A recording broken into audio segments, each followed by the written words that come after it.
In today's video, we hope to help deepen your understanding of Confucianism and its role in society. Produced by Bridget, Danielle, Madeline, and Philip, we hope you learn from the show, so sit back, relax, and enjoy.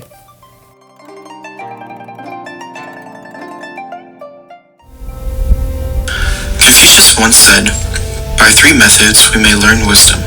First, by reflection, which is the noblest. Second, by imitation, which is easiest. And third, by experience, which is the bitterest." As the world is ever-changing and popular culture is leading that change, we look to find the truths and values in our daily lives. Confucianism is often characterized as a system of social and ethical philosophy rather than a religion. Through facts and writings, Confucianism is built on an ancient religious foundation that establishes social values, institutions, and transcendent ideals of traditional Chinese society. Sociologist Robert Bellah called Confucianism a civil religion, the sense of a religious identity and common moral understanding as the foundation of society's central institutions. It is also what a Chinese sociologist called a diffuse religion. Its institutions were not a separate church, but those of society, family, school, and state. Its priests were not separate liturgical specialists, but parents, teachers, and officials. Confucianism was part of the Chinese social fabric and way of life. So to Confucians, everyday life was the arena of religion. Many writings in early Confucius texts, such as the Analects and Mengzi, are focused on virtues, and these demonstrate qualities such as humaneness, righteousness, and trustworthiness. But still, others emphasize roles like what it means to be a good child, a ruler, a good person, friend, a good teacher, and a good student. Just in the last decade, there has been a growing conversation between two interpretations of early Confucian ethics, one that sees virtues as fundamental values and roles, and the other of which starts from early roles. Confucius himself focused on education and compassion, and such ideals through the way he communicated them would change Chinese society, government, and culture at the time and continue to shape it for centuries to come.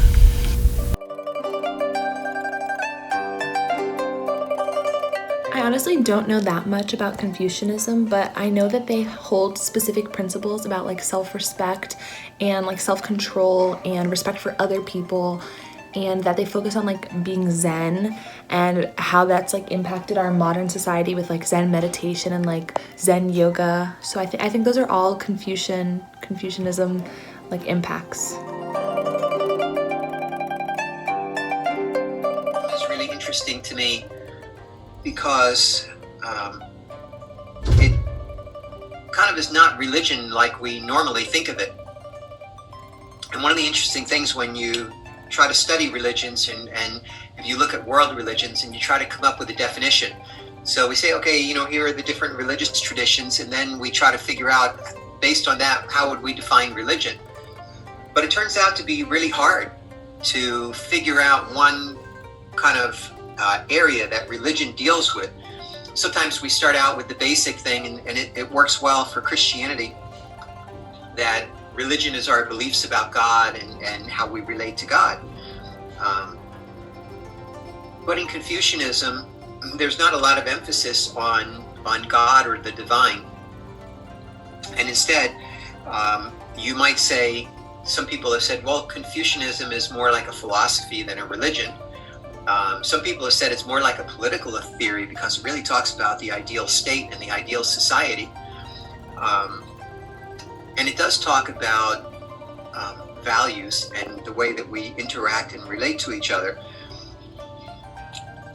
But other people would say that's not really kind of the essence of religion, though.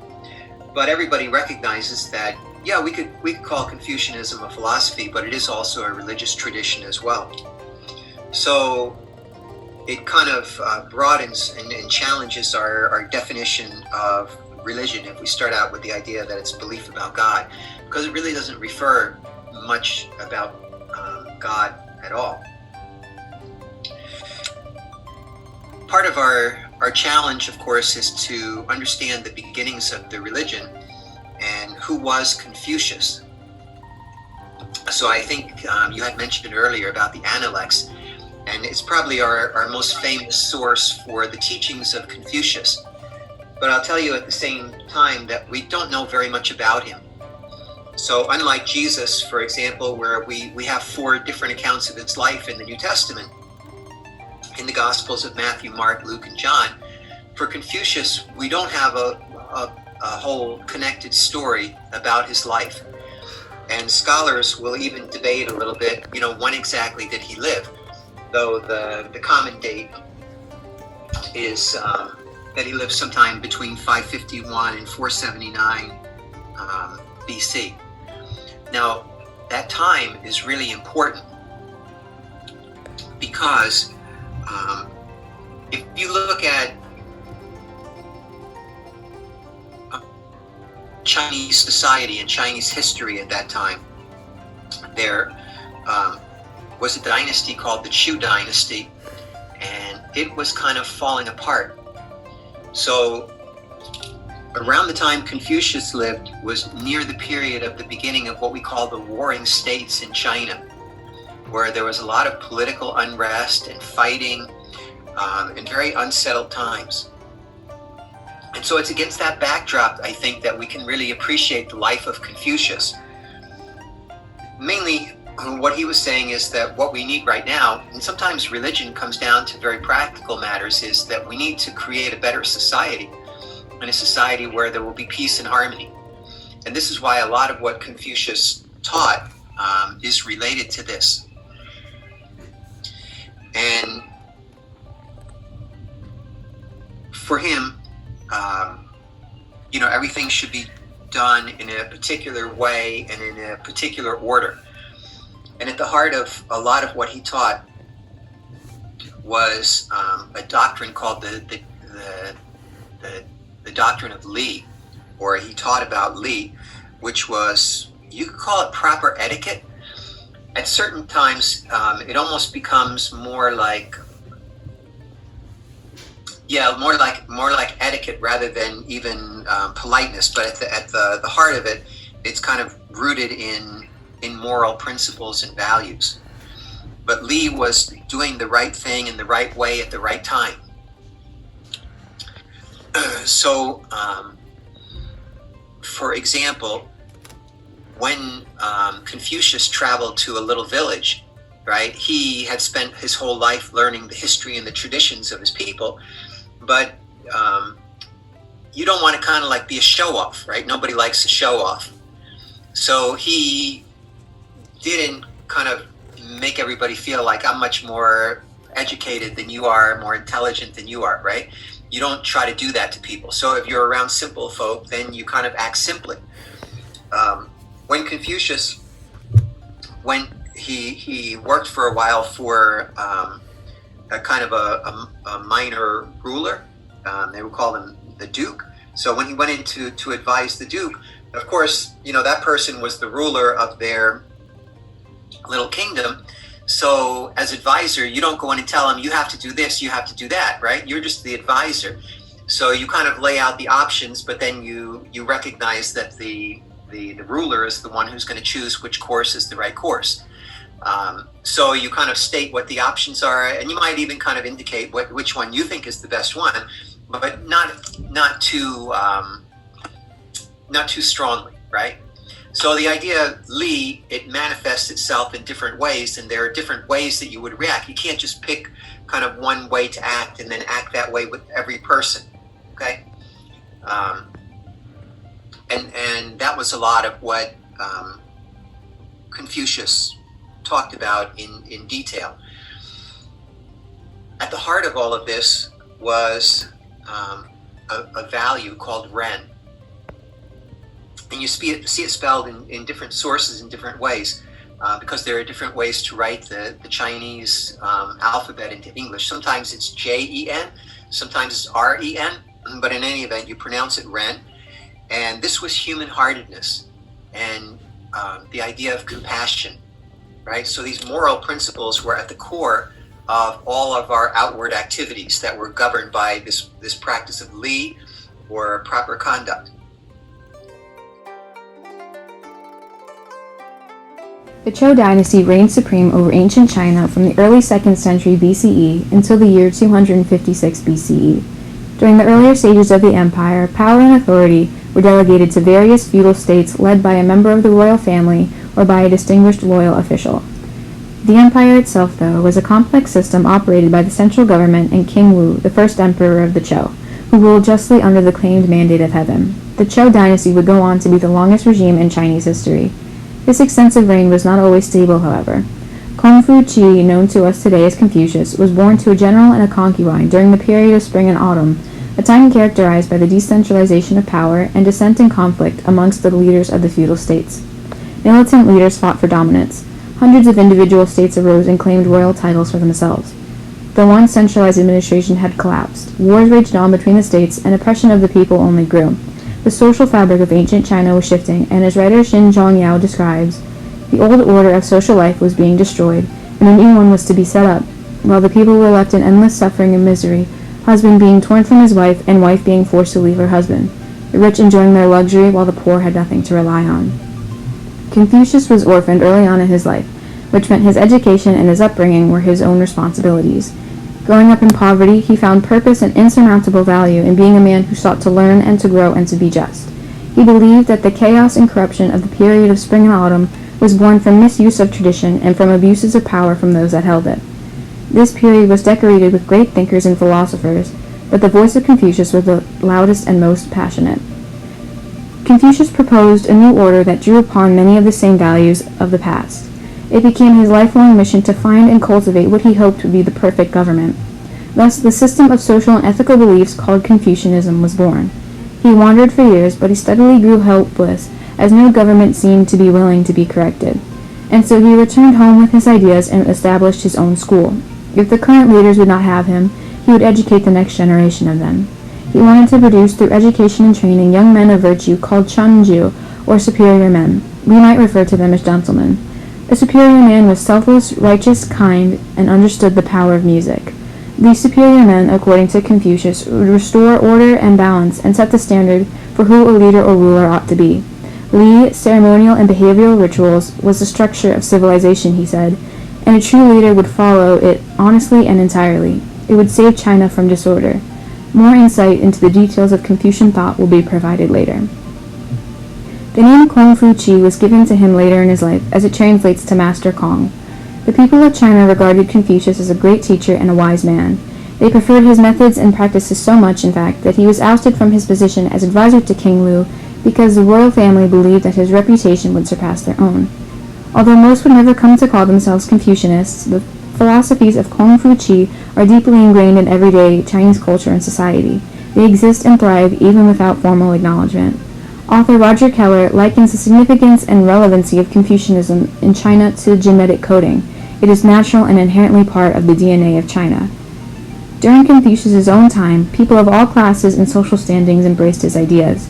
He welcomed and encouraged anyone who sincerely believed in his teachings and wanted to learn from them, even if they could not afford schooling. Though he championed the equal teachability of all people, in the Analects, the primary text of Confucianism that contains all teachings attributed to Confucius, he acknowledges that not all people are of equal intellect or even of equal value. But his longing for a harmonious, balanced society triumphed above that distinction and was incredibly impactful on society, and audiences turned to his message for comfort and reassurance. Confucianism has truly withstood the test of time. One thing that Confucius did that was somewhat revolutionary at the time. So he was a great student of China's history and past, and later on he became a teacher of Li. This kind of etiquette and how to teach people to be refined and more educated and so on. China had schools before, but mainly the schools were for the sons of aristocrats and upper class people, but not for average ordinary people. But for Confucius, and this was one area where he did stand out doing something that hadn't been done before, with his emphasis on human-heartedness and being good and reciprocity, things like that. He opened the doors of his school to anybody who had the desire and the ability to learn, and he didn't charge people money. So what happened over the years, he's teaching,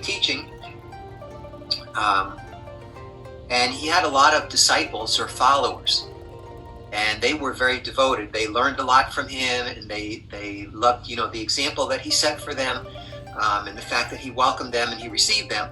And later on, after his life was over, a lot of these students of his went out, and they also got involved in government positions, and then they passed down the teachings of their master as well. And that's how Confucianism continued on as a religion.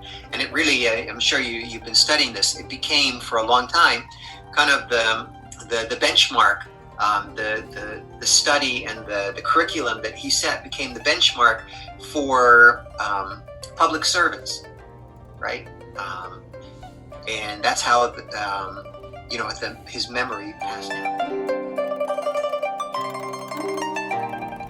Confucianism has very unique history, beliefs, and traditions, and they are all based on the teachings of Confucius, who used traditions and rites that have to do with the obligation to the society. He was very focused on applying ethics to the religious traditions, and there were many rites and traditions that involved the perfect citizen or the superior man, which represents sides of Chinese ancient history.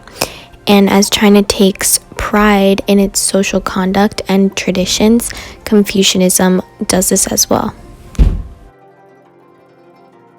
Confucianism is very different from other religions due to the fact that it is a more social, humanistic, and ethical teaching. This is because it is more focused on people's relationships and their ability to keep their moral nature. Rather than focusing on the individual, Confucianism places its importance on the well-being of the whole society and community.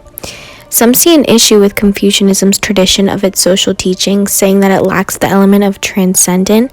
However, that is not the only way a religion can operate, and Confucianism has many other traditions that are not questioned as to whether or not it is a real religion. Confucianism has become a very important topic in China. China is globalizing and modernizing, and so are the Confucian traditions.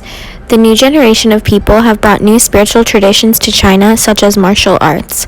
Due to these new traditions, Confucianism is growing and reviving in China and America. Many scholars and historians of China provide many studies and analysis of the different spiritual traditions of Confucianism. They provide philosophical interpretations of Confucianism and explain the modernization and globalization of it as well. Because of the importance of Confucianism in the Chinese society, their traditions and beliefs are based off of a lot of Chinese history, and Confucius is a very strong and important leader in China and in Confucianism, and he has become a symbol for their beliefs and traditions. And as China has grown and modernized, so has Confucianism.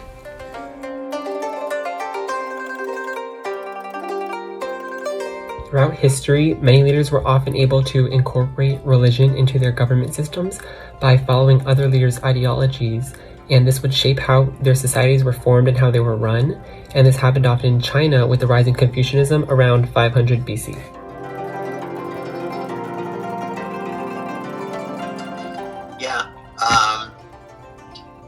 So I will tell you, we don't have a lot about his life, so we wish we had more.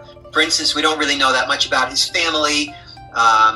It seems that his father was an official somewhere, but really he didn't talk much about his father and his background. But he did get involved himself. So, sometimes people teach things but they never do them. But Confucius actually did get involved in government too, and sometimes we think, well, government is just about how the government works, but in the end, ultimately the idea is to create a good society.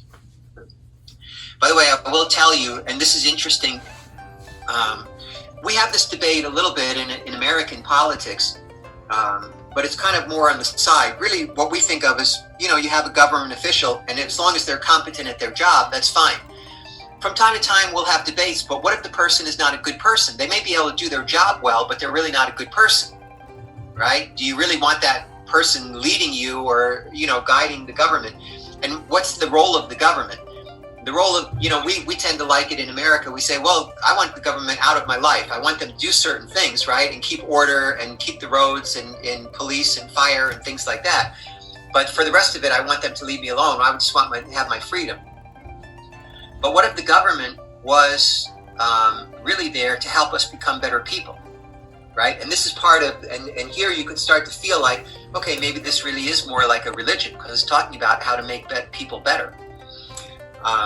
For Confucius, right, you can't really separate morals from government. So you say, well, we have a genius president, who's running everything, but the person is totally bankrupt morally. For Confucius, that would not be a good thing. And in fact, Confucius would say probably that would do more damage than anything else. Confucius, while he did kind of look at, for him, the ideal society, it seems, was a feudal society. So he wanted it pretty hierarchical. But for him, the king at the top represented a kind of a link between heaven and earth, right? And if the king was good, then that goodness would flow down to the people, and the people would be good. But if the king was no good, so this was really interesting that he could encompass moral elements into his political philosophy. Now, to get back to the point, Danielle, you were asking, so he actually gets involved in government. And his little province, his little territory was called Lu, L-U. And he worked for the Duke of Lu and was kind of the second in charge. From what we hear, and again, these are not a lot of details in the account, but his reforms were very, very successful, and society was doing great in his time.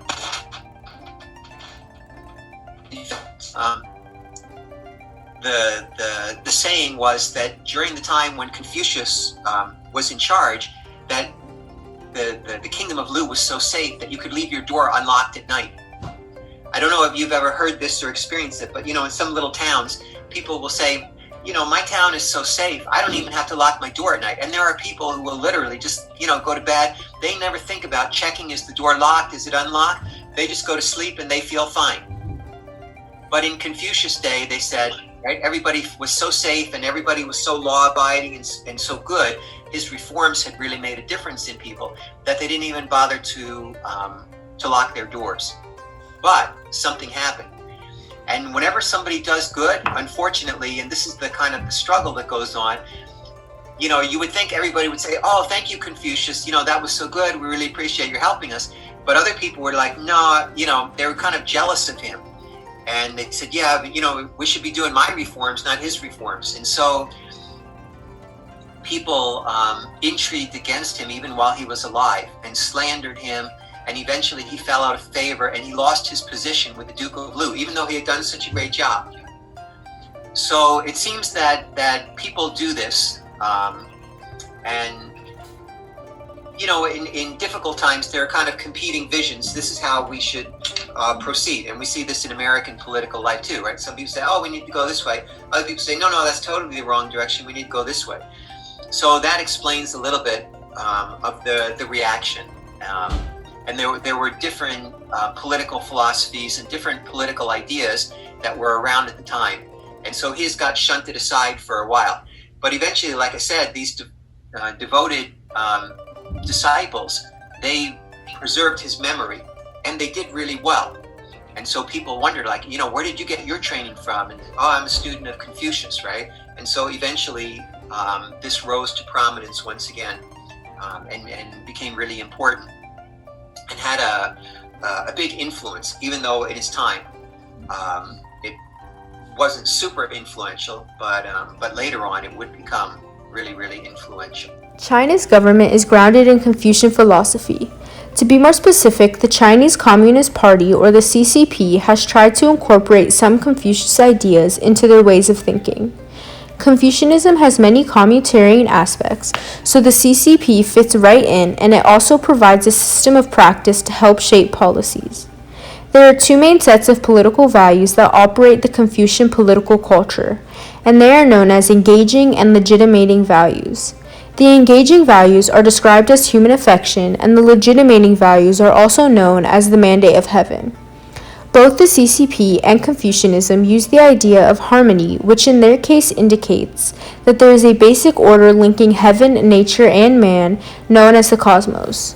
Focusing back on the engaging values, the CCP was influenced by the Confucius idea of a primary social unit, which is also known as the 5 relationships. These relationships are ruler to subject, husband to wife, parent to child, elder brother to younger brother, and friend to friend. Filial piety, or the parent-child relation, influenced these other relationships in Confucianism. The first and third of the 5 relationships show connections to church and state, and those relationships are known as the ruler to subject and parent to child. Now, focusing back on the legitimating values, the mandate of heaven gave the right to go against a ruler if he did not help the people. This is mainly because man being perfect dominates the Confucianism belief system and was a huge part of creating the Chinese political system. This means that leaders of a Confucian state have to be picked based on their morals so they can set a good example for their people. An interesting fact is that for educating men, knowing the Confucian values and sculpting oneself to them became a crucial part of having a career in politics. Confucius' laws and beliefs are what shaped the political beliefs in China.